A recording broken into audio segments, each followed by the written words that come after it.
அரசு பள்ளிகளில் பயின்று பட்டப்படிப்பு, பட்டய படிப்பு மற்றும் தொழிலாளர் கல்வி என உயர்கல்வியை தொடரும் மாணவிகளுக்கு மூவலூர் ராமாமிர்தா அம்மையார் புதுமை பெண் திட்டத்தின் மூலம் மாதந்தோறும் ரூபாய் 1000 உதவித்தொகை வழங்கப்பட்டு வருகின்றது. இதன் மூலம் உயர்கல்வியில் சேரும் மாணவிகளின் விகிதம் அதிகரித்து இடைநிற்றல் பெருமளவு குறைந்துள்ளது. நாட்டிலேயே அதிக அளவாக உயர்கல்வி சேர்க்கையை தமிழ்நாடு பெற்றுள்ளது.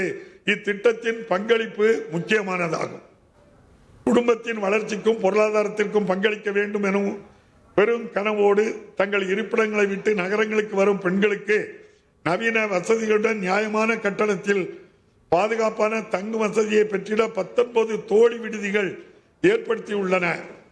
இத்தகைய திட்டங்கள் மூலம் இந்தியாவிலேயே தொழிற்சாலைகளில் பணிபுரியும் பெண் ஊழியர்களை அதிகமாக கொண்ட 40.3% மாநிலமாக தமிழ்நாடு திகழ்கிறது. முத்தமிழறிஞர் கலைஞர் அவர்களின் காலத்தில் தொடங்கப்பட்ட மகளிர் சுய உதவி குழு இயக்கம் இன்று ஆள்போல் தலைத்து ஒரு மாபெரும் மக்கள் இயக்கமாக மாண்புமிகு துணை முதலமைச்சர் அவர்களின் சீரிய தலைமையின் கீழ் இயங்கி வருகிறது. தமிழ்நாடு மகளிர் மேம்பாடு நிறுவனத்தின் கீழ் மொத்தம் 4.9 லட்சம் சுய உதவி குழுக்கள் ஊரக மற்றும் நகர்ப்புற பகுதிகளில் செயல்பட்டு வருகின்றன.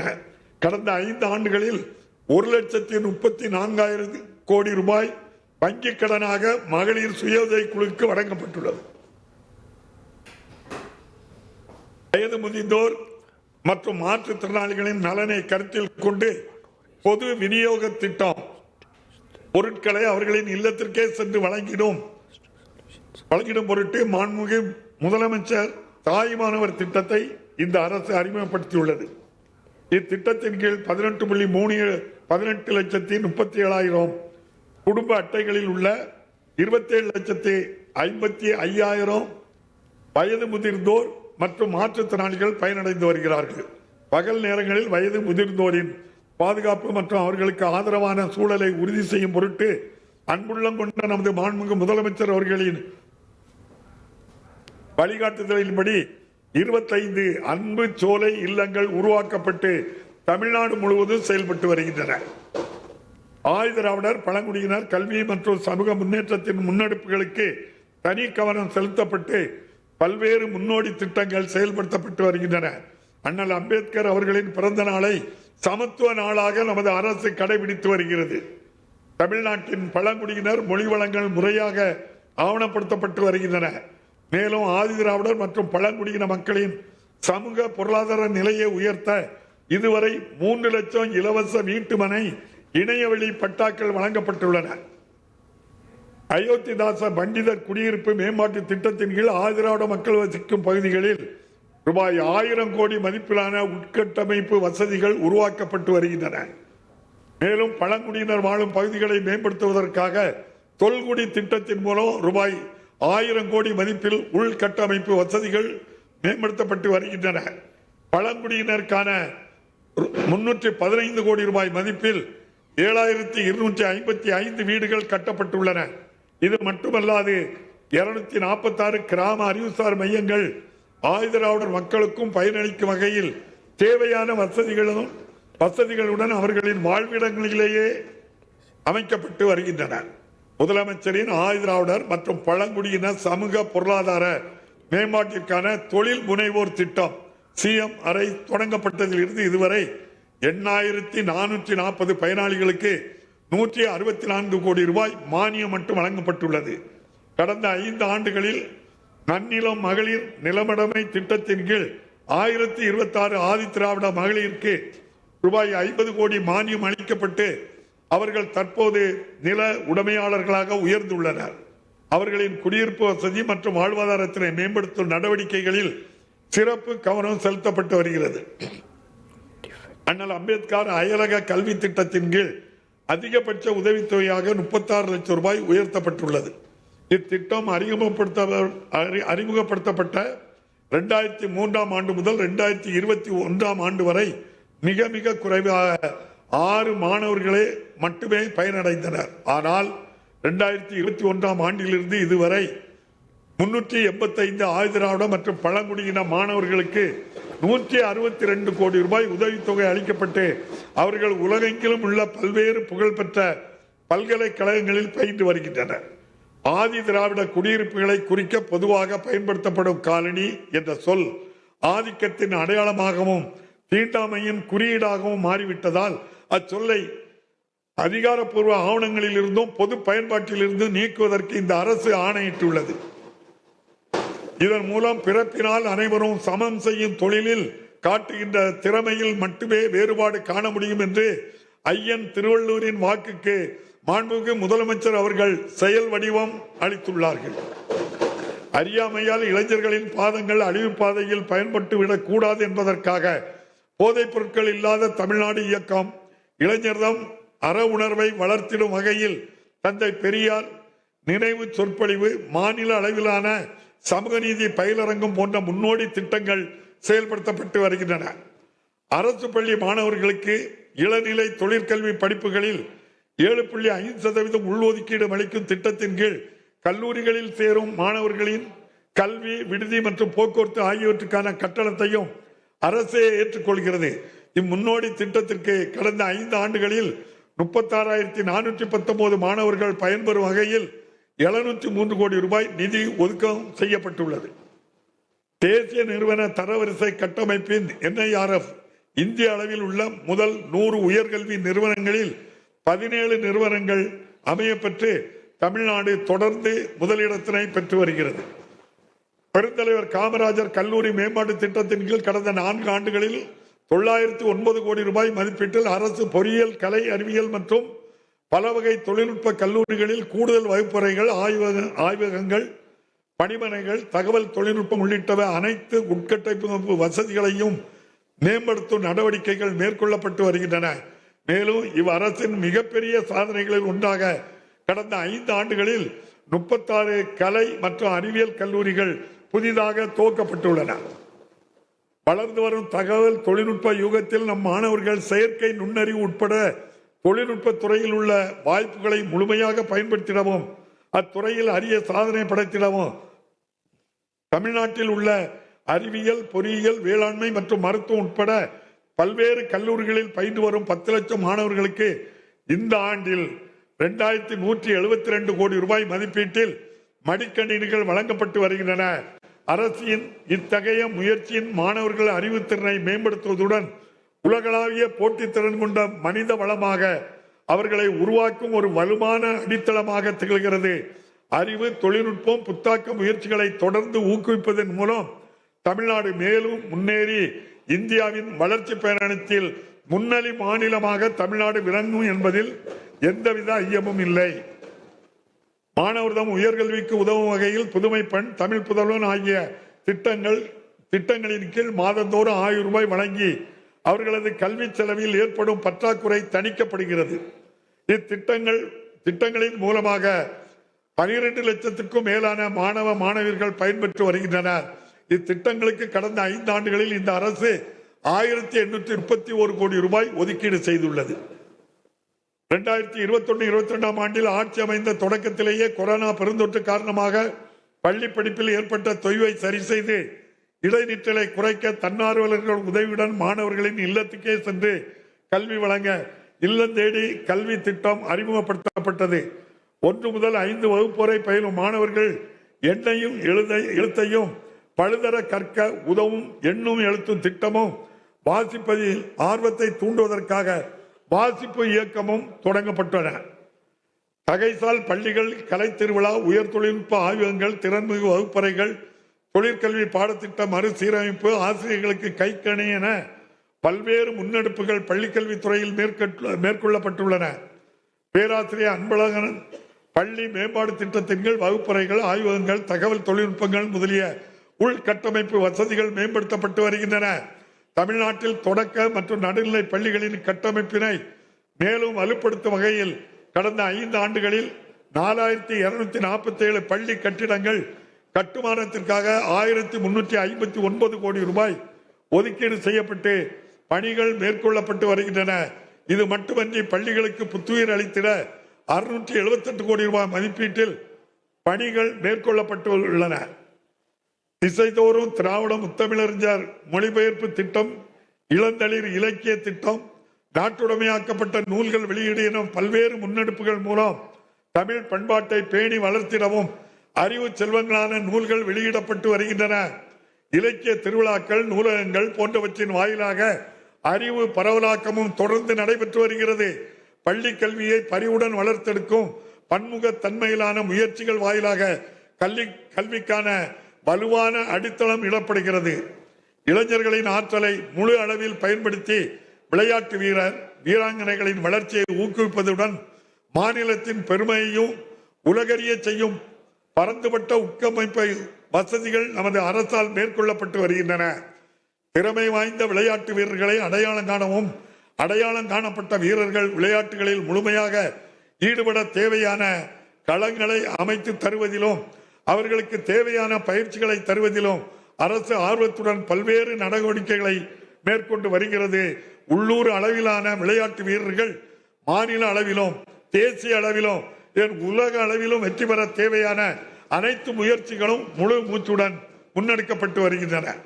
செயற்கை இலை ஓடுபாதைகள், விளையாட்டு அரங்கங்கள், நீச்சல் குளங்கள், தரமான புதிய மாவட்ட விளையாட்டு வளாகங்கள் மற்றும் ஒலிம்பிக் அகாடமிகள் போன்றவை உருவாக்கப்பட்டு வருகின்றன. ஏற்கனவே செயல்பாட்டில் உள்ள நவீன அரங்கங்கள் சர்வதேச தரத்துக்கு ஈடு கொடுக்கும் வகையில் மேம்படுத்தப்பட்டு வருகின்றன. கேலோ இந்தியா மையங்கள் மற்றும் ஸ்டார் அகாடமிகள் போன்ற அமைப்புகள் விளையாட்டு வீரர்களின் திறனை மேம்படுத்த உருவாக்கப்பட்டுள்ளன. விளையாட்டு வீரர்களின் உடற்திறனை பாதுகாப்பதில் தனி அக்கறை காட்டி இந்த அரசு ஒருங்கிணைந்த விளையாட்டு அறிவியல் மையங்களை அமைத்துள்ளது. தமிழ்நாடு ஸ்போர்ட்ஸ் ஆடுகளம் செயலி, டாக்டர் கலைஞர் விளையாட்டு தொகுப்புகள் வழங்குதல், தமிழ்நாடு வாகையர் அறக்கட்டளை, தமிழ்நாடு சாம்பியன்ஸ் பவுண்டேஷன் போன்ற முன்னெடுப்புகள் மேற்கொள்ளப்பட்டுள்ளன. முத்தாய்ப்பாக சென்னை செம்மஞ்சேரியில் உலக தரத்திலான விளையாட்டு நகரத்தினை ரூபாய் 261 கோடி மதிப்பீட்டில் அமைப்பதற்கான நடவடிக்கைகள் மேற்கொள்ளப்பட்டு வருகின்றன. கடந்த 5 ஆண்டுகளில் தொழிலாளர் நலத்துறையின் மூலம் நடத்தப்பட்ட 2437 வேலைவாய்ப்பு முகாம்களில் 3 லட்சத்துக்கும் மேலான இளைஞர்கள் தனியார் நிறுவனங்களில் பணி நியமனங்கள் பெற்றுள்ளனர். 2021 ஆண்டு வரை தமிழ்நாட்டில் 91 அரசு தொழிற்பயிற்சி நிலையங்கள் மட்டுமே இயங்கி வந்த நிலையில் கடந்த 5 ஆண்டுகளில் மட்டும் 41 புதிய அரசு தொழிற்பயிற்சி நிலையங்கள் தொடங்கப்பட்டுள்ளன. இதன் மூலம் தமிழ்நாட்டில் உள்ள மொத்த அரசு தொழிற்பயிற்சி நிலையங்களின் எண்ணிக்கை 132 உயர்ந்துள்ளது. எல்லாருக்கும் எல்லாம் என்றிருப்பதான இடநோக்கி நடக்கின்றது இந்த வையம் என்ற புரட்சி கவிஞர் பாரதிதாசன் வரிகளுக்கு ஏற்ப நகர்ப்பகுதிகளில் கிடைக்கும் அனைத்து வசதிகளும் ஊரக பகுதி மக்களுக்கும் கிடைத்திட வேண்டும் என்பதை நோக்கமாக கொண்டு இந்த அரசு செயல்பட்டு வருகிறது. ஊரக பகுதிகளில் வாழும் மக்களுக்கு பாதுகாப்பான குடிநீர், தரமான சாலைகள், கான்கிரீட் வீடுகள், நல்ல சுகாதாரம் போன்ற வசதிகளை வழங்குவதிலும் வறுமையை குறைத்து வாழ்வாதார வாய்ப்புகளை ஏற்படுத்தி அவர்களின் வாழ்க்கை தரத்தை நிலைக்கத்தக்க வகையில் மேம்படுத்துவதில் இந்த அரசு கவனம் செலுத்தி வருகிறது. தமிழ்நாட்டினை குடிசைகளே இல்லாத மாநிலமாக உருவாக்கும் உயரிய நோக்கத்துடன் கலைஞர் வீடு வழங்கும் திட்டம் 2010 ஆண்டு முத்தமிழறிஞர் கலைஞர் அவர்களால் தொடங்கப்பட்டது.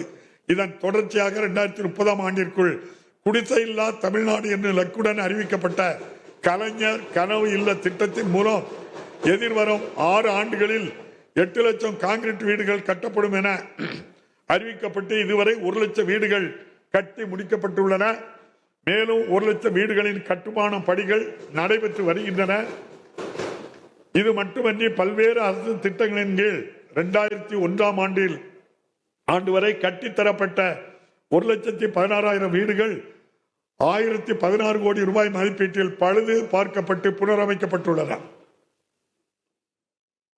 32 கிராம பகுதிகளில் போக்குவரத்து வசதியை மேம்படுத்திடவும், பொருளாதார நடவடிக்கைகளை ஊக்குவித்திடவும், வேளாண் விளைபொருட்களை நகரங்களுக்கு விரைவாக கொண்டு செல்லவும் கிராம சாலைகள் தரமாக அமைத்தல் அவசியம் என்பதனை கருத்தில் கொண்ட அரசு முதல்வரின் கிராம சாலைகள் மேம்பாடு திட்டத்தினை அறிமுகப்படுத்தியது. இத்திட்டத்தின் மூலம் கடந்த 2022-23 ஆண்டு முதல் தற்போது வரை 20,485 கிலோமீட்டர் நீளமுள்ள 15,412 சாலைகள் 8,911 கோடி ரூபாய் மதிப்பீட்டில் மேம்படுத்தப்பட்டுள்ளன. 33 கிராமப்புற பகுதிகளுக்கு மக்களுக்கு பாதுகாப்பான குடிநீர் வழங்க வேண்டியதின் அவசியத்தை உணர்ந்த அரசு தொடர்ந்து பல்வேறு திட்டங்களை செயல்படுத்தி வருகின்றன. ஒன்றிய மாநில அரசின் பங்களிப்பில் நாள் ஒன்றுக்கு ஒரு நபருக்கு 55 லிட்டர் பாதுகாப்பான குடிநீர் வழங்க வேண்டும் என்ற இலக்குடன் உயிர்நீர் இயக்கம் ஜல்ஜீவன் மிஷன் செயல்படுத்தப்பட்டு வருகிறது. இத்திட்டத்தின் கீழ் தமிழ்நாட்டில் ஊரக பகுதிகளில் உள்ள 1,12,00,000 வீடுகளுக்கு இதுவரை குடிநீர் குழாய் இணைப்புகள் வழங்கப்பட்டுள்ளன. தேசிய அளவில் உயிர்நீர் இயக்கத்தை சிறப்பாக செயல்படுத்தியமைக்கு ஒன்றிய அரசு தமிழ்நாடு அரசுக்கு விருது அளித்து பாராட்டியுள்ளது குறிப்பிடத்தக்கது. இவ்வளவு சிறப்பாக தமிழ்நாடு அரசு செயல்பட்டு இருப்பினும் தமிழ்நாட்டுக்கு இத்திட்டத்தினை செயல்படுத்த விடுவிக்க வேண்டிய 3,112 கோடி ரூபாய் நிதியினை ஒன்றிய அரசானது கடந்த 1.5 ஆண்டுகளாக விடுவிக்கவில்லை. மேலும் எந்த ஒரு புதிய திட்டத்திற்கும் அனுமதியும் அளிக்கப்படவில்லை. எனவே மிகவும் முக்கியமான இத்திட்டத்திற்கு தேவையான நிதி ஆதாரங்களை ஒன்றிய அரசு விரைவில் வழங்கிட தமிழ்நாடு அரசு வலியுறுத்தியுள்ளது. அனைத்து கிராம அண்ணா மறுமலர்ச்சி திட்டம் 2 கீழ் ஒவ்வொரு கிராம ஊராட்சிக்கும் தேவையான அடிப்படை வசதிகள் ஏற்படுத்திட குறைந்தபட்ச அடிப்படை நிதியாக தலா 30 லட்சம் ரூபாயும் செயல்திறன் ஊக்க நிதியாக 5 லட்சம் ரூபாயும் வழங்கப்படுகிறது. இத்திட்டத்தின் கீழ் ஊரக பகுதிகளில் ஏற்கனவே கட்டப்பட்டுள்ள 10,417 நூலகங்கள் 163 கோடி ரூபாய் மதிப்பீட்டில் புனரமைக்கப்பட்டுள்ளன. 35 அடுத்தபடியாக இந்த அரசின் மிகப்பெரிய சாதனைகளில் ஒன்றாக வருவாய்த்துறை மூலம் தாங்கள் குடியிருக்கும் அணைக்கு உரிமையின்றி இருந்த லட்சக்கணக்கான குடும்பங்களுக்கு வீட்டுமனை பட்டா வழங்கியதன் மூலம் இந்த அரசு அவர்களது வாழ்நாள் கனவை நிறைவேற்றியுள்ளது. சென்னை மற்றும் மாநிலத்தின் நகர்ப்பகுதிகளில் உள்ள குடியிருப்பு ஆக்கிரமிப்புகளை ஒருமுறை சிறப்பு வரைமுறைப்படுத்தும் திட்டத்தின் கீழ் இதுவரை 80,816 தகுதியான பயனாளிகளுக்கு பட்டா வழங்கப்பட்டுள்ளது. மேலும் சென்னை மற்றும் அதன் புறநகர் பகுதிகளில் 1980களில் தமிழ்நாடு நகர்ப்புற வாழ்விட மேம்பாட்டு வாரியம் மற்றும் தமிழ்நாடு வீட்டு வசதி வாரியம் மூலம் செயல்படுத்தப்பட்ட குடியிருப்பு திட்டங்களில் பட்டா வழங்குவதில் நிலவி வந்த நடைமுறை சிக்கல்களுக்கு தீர்வு காணப்பட்டு குறைந்த மற்றும் நடுத்தர வருமானமுடைய மக்கள் பயனடையும் வகையில் 1,42,00,000 பட்டாக்கள் வழங்கப்பட்டுள்ளன. பொதுமக்களுக்கு நிரந்தர வீட்டு வசதி, சமநிலை உரிமை மற்றும் அவர்களின் மாண்பை உறுதி செய்யும் விதமாக இந்த அரசு மாநிலம் முழுவதும் ஆயுதிராவிட பழங்குடியினர் உட்பட விளிம்பு நிலையில் உள்ள மக்களுக்கு கடந்த மே 2021 முதல் டிசம்பர் 2025 வரை 22,71,000 வீட்டுமனை பட்டாக்களை வழங்கியுள்ளது. இலங்கை தமிழர் மறுவாழ்வு முகாம்களிலும் வசிப்பவர்களின் வாழ்வு வளம் பெற 6,311 புதிய வீடுகள் 391 கோடி ரூபாய் செலவில் கட்டி முடிக்கப்பட்டுள்ள நிலையில் மேலும் 2,742 வீடுகள் 197 கோடி ரூபாய் மதிப்பீட்டில் கட்டித்தரும் பணிகள் நடைபெற்று வருகின்றன. 36 இந்திய அளவில் விரைவாக நகரமயமாகும் மாநிலங்களில் தமிழ்நாடு முதன்மையானது. பல்வேறு சவால்களையும் வாய்ப்புகளையும் இந்த நகரமயமாதல் உருவாக்குகிறது. எனவே நகர்ப்புற உட்கட்டமைப்பு, குடிநீர் வழங்கல், திடக்கழிவு மேலாண்மை, போக்குவரத்து, வீட்டு வசதி, சுற்றுச்சூழல் பேணுதல் ஆகியவற்றுக்கு அதிக முக்கியத்துவம் கொடுத்து அவற்றிற்கான திட்டங்களை வடிவமைத்து செயல்படுத்துவது அவசியமாகிறது. தமிழ்நாடு 37 தமிழ்நாடு எங்கும் பாதுகாக்கப்பட்ட குடிநீர் வழங்கும் வகையில் 87 குடிநீர் திட்டங்கள் 15,591 கோடி ரூபாய் மதிப்பீட்டில் நிறைவேற்றப்பட்டு 1,65,00,000 மக்கள் பயனடைந்து வருகின்றனர். சென்னை பெருநகர் குடிநீர் வழங்கல் வாரியத்தின் சார்பில் கடந்த 43 ஆண்டுகளில் முதல் முறையாக நாளொன்றுக்கு சராசரி 1000 மில்லியன் லிட்டர் குடிநீர் 2021 ஆண்டு அக்டோபர் மாதம் முதல் விநியோகிக்கப்பட்டு வருகிறது. பெருகி வரும் மக்கள் தொகைக்கேற்ப சென்னை மாநகரின் குடிநீர் தேவையை மேலும் நிறைவு செய்திட கோவள வடிநில பகுதியில் 342 கோடி ரூபாய் மதிப்பீட்டில் மாமல்லன் நீர்த்தேக்கத்தினை அமைப்பதற்கான பணிகளுக்கு மாண்புமிகு முதலமைச்சர் அவர்கள் அடிக்கல் நாட்டியுள்ளார்கள். இதன் மூலம் நாளொன்றுக்கு 170 மில்லியன் லிட்டர் குடிநீர் கூடுதலாக விநியோகிக்க முடியும். 38 கலைஞர் நகர்ப்புற மேம்பாடு திட்டத்தின் கீழ் ஆண்டுக்கு 1000 கோடி ரூபாய் ஒதுக்கீடு செய்யப்பட்டு 2504 கோடி ரூபாய் மதிப்பீட்டில் 5649 எண்ணிக்கையிலான பணிகள் முடிக்கப்பட்டுள்ளன. இத்திட்டத்தின் கீழ் தெருவிளக்குகள், சாலை மேம்பாடு, சமுதாய கூடங்கள், சந்தைகள், நூலகங்கள், பூங்காக்கள், எரிவாயு, தகன மேடைகள் உள்ளிட்ட பல்வேறு பணிகள் மேற்கொள்ளப்பட்டு வருகின்றன. 39 நமக்கு நாமே திட்டத்தின் கீழ் கடந்த 5 ஆண்டுகளில் 575 கோடி ரூபாய் ஒதுக்கீடு செய்யப்பட்டு பொதுமக்கள் பங்களிப்புடன் பல்வேறு உள்கட்டமைப்பு வசதிகள் ஏற்படுத்தப்பட்டுள்ளன.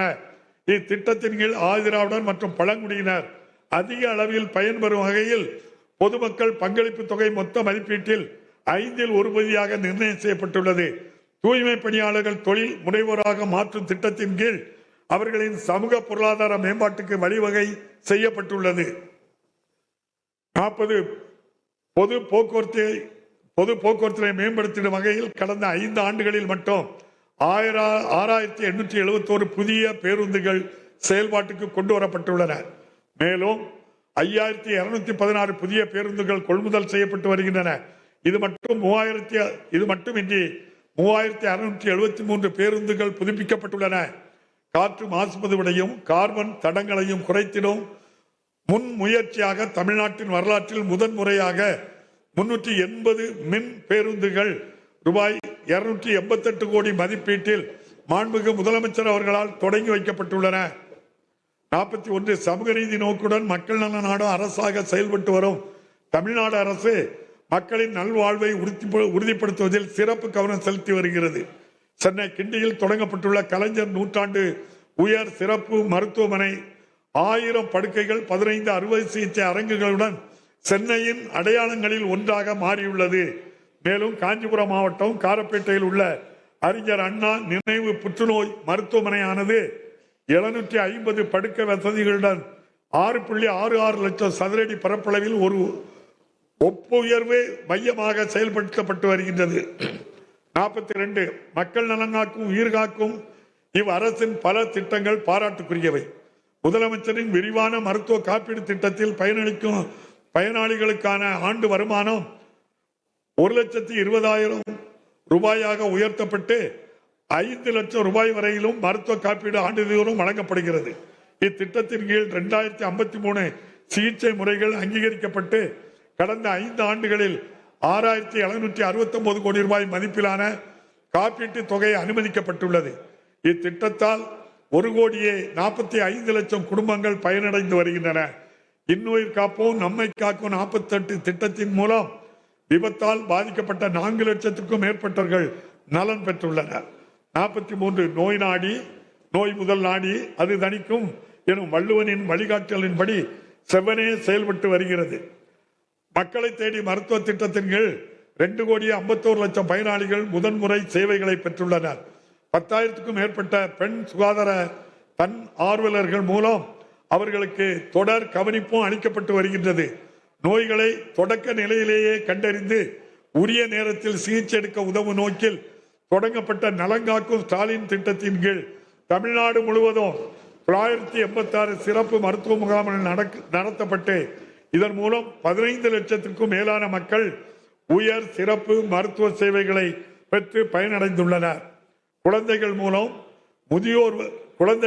முதல் முதியோர் வரை அனைவரின் வாழ்க்கை தரத்தினையும் மேம்படுத்தி கடைகோடி தமிழரின் முகங்களிலும் புன்னகையை மலரச் செய்திடும் நோக்கில் சமத்துவ சமூக நீதி கொள்கைகளை கடைபிடித்து வரும் நமது அரசு மாற்றுத்திறனாளிகளின் நலன் காத்திட பல்வேறு புரட்சிகரமான திட்டங்களை தீட்டி செயல்படுத்தி வருகிறது.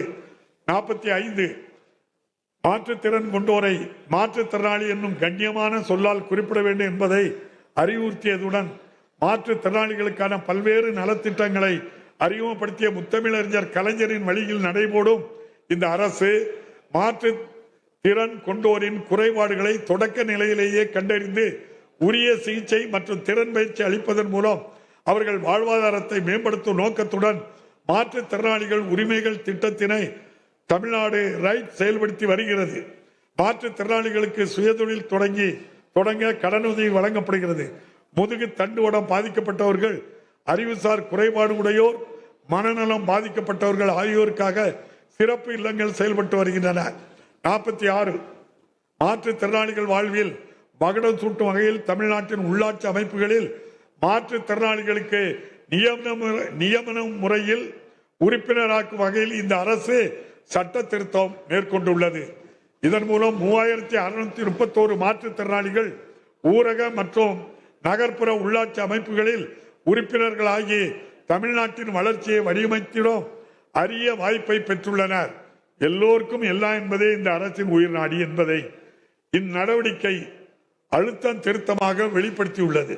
மாற்றுத்திறனாளிகளுக்கான மாதாந்திர உதவி தொகையினை இந்த அரசு 1000 ரூபாயில் இருந்து 1500 ரூபாயாக அதிகரித்துள்ளது.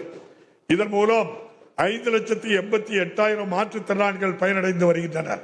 மேலும் கடுமையாக பாதிக்கப்பட்ட மாற்றுத்திறனாளிகளின் மாதாந்திர பராமரிப்பு தொகையினை 1500 ரூபாயில் இருந்து 2000 ரூபாயாக நமது அரசு உயர்த்தியுள்ளது.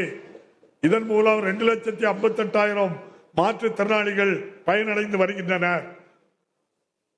47 தொழில்துறையில் கடந்த 5 ஆண்டுகளில் சுமார் 12,16,000 கோடி ரூபாய்க்கும் மேலான முதலீடுகள் ஈர்க்கப்பட்டு மாநிலமெங்கும் தொழில் திட்டங்கள் செயல்படுத்தப்பட்டு வருகின்றன. பல்வேறு முன்னணி தொழில் நிறுவனங்களுடன் இதுவரை 1176 புரிந்துணர்வு ஒப்பந்தங்கள் மேற்கொள்ளப்பட்டுள்ளன. இதனால் உருவாக்கப்படும் வேலை வாய்ப்புகளின் எண்ணிக்கை சுமார் 36 லட்சம். 2025 ஆண்டில் மட்டும் 14.65 பில்லியன் அமெரிக்க டாலர் மதிப்பிலான மின்னணுவியல் பொருட்கள் தமிழ்நாட்டிலிருந்து ஏற்றுமதி செய்யப்பட்டுள்ளன. தேசிய அளவிலான மின்னணுவியல் ஏற்றுமதியில் தமிழ்நாட்டில் பங்கு 41.2% உயர்ந்து சாதனை படைத்துள்ளது. 48 முத்தமிழறிஞர் கலைஞர் அவர்களின் தொலைநோக்கு பார்வையில் சென்னையில் கடந்த 2000 ஆண்டு நிறுவப்பட்ட டைட்டல் பூங்கா தகவல் தொழில்நுட்ப துறையில் தமிழ்நாட்டிற்கான உயரிய இடத்தை உறுதி செய்தது. அதே வழியில் இந்த அரசு திருவள்ளூர் மாவட்டம் பட்டாபிராமில் ஒரு டைட்டல் பூங்காவையும், தஞ்சாவூர், சேலம், விழுப்புரம், தூத்துக்குடி, வேலூர், திருப்பூர் ஆகிய இடங்களில் மினி டைட்டல் பூங்காக்களையும் நிறுவியுள்ளது. மேலும் மதுரை, திருச்சி, ஓசூர், காரைக்குடி, விருதுநகர், திருநெல்வேலி, கன்னியாகுமரி, ஈரோடு, நாமக்கல், திருவண்ணாமலை, கரூர், உதகமண்டலம், நாகப்பட்டினம் மற்றும் புதுக்கோட்டை ஆகிய இடங்களில் புதிய டைட்டில் மற்றும் மினி டைட்டில் பூங்காக்கள் நிறுவப்பட உள்ளன. இதன் மூலம் தமிழ்நாடு முழுவதும் இத்தொழில் பரவி நம் மாநிலம் சமச்சீரான வளர்ச்சியை எட்டும் நிலை உருவாகியுள்ளது.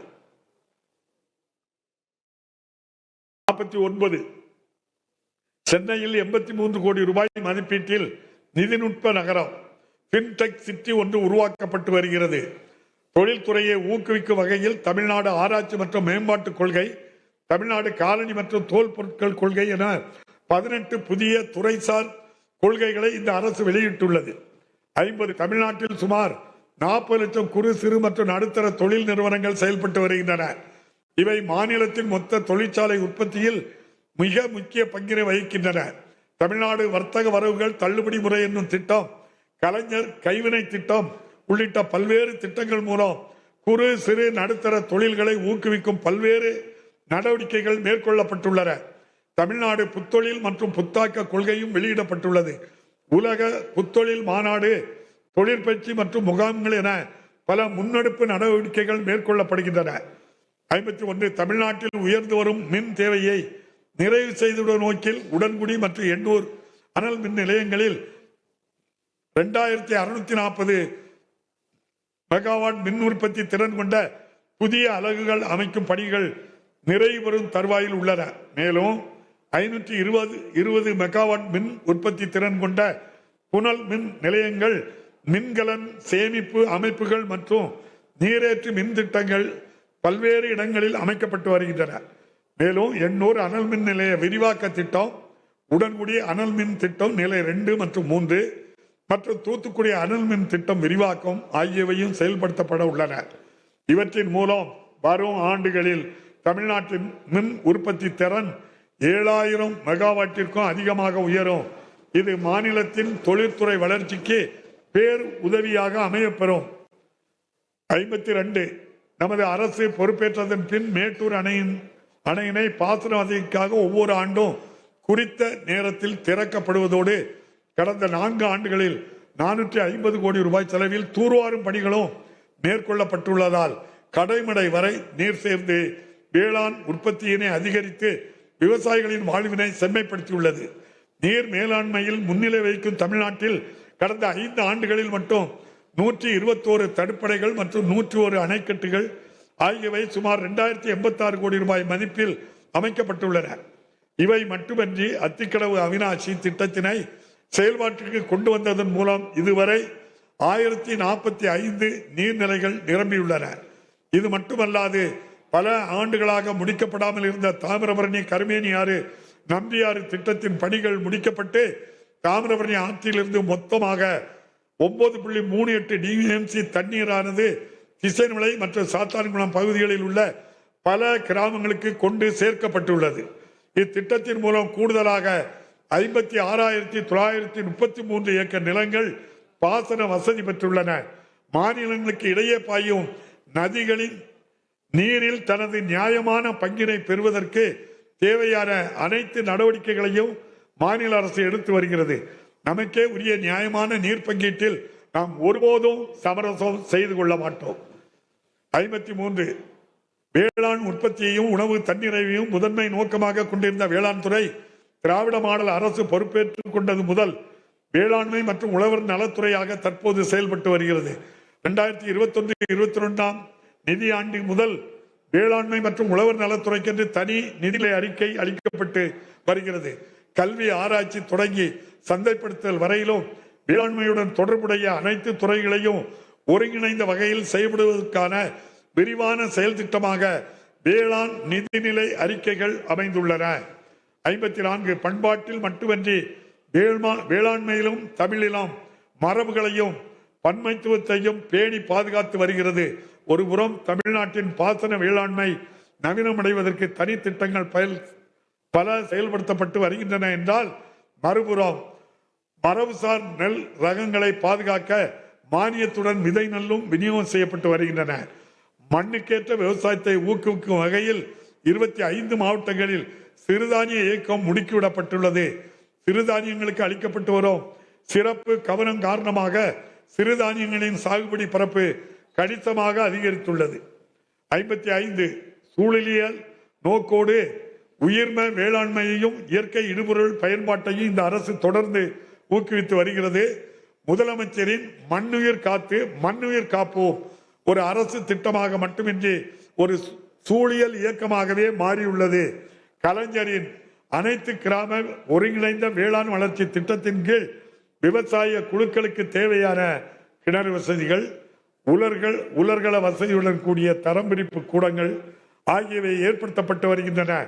125 உழவர் சந்தைகள் புனரமைக்கப்பட்டு புதிதாக 14 உழவர் சந்தைகள் தொடங்கப்பட்டு முத்தமிழறிஞர் கலைஞரின் கனவு திட்டங்களில் ஒன்றான உழவர் சந்தை முன்பிருந்த எழுச்சியை மீண்டும் பெற்றுள்ளது.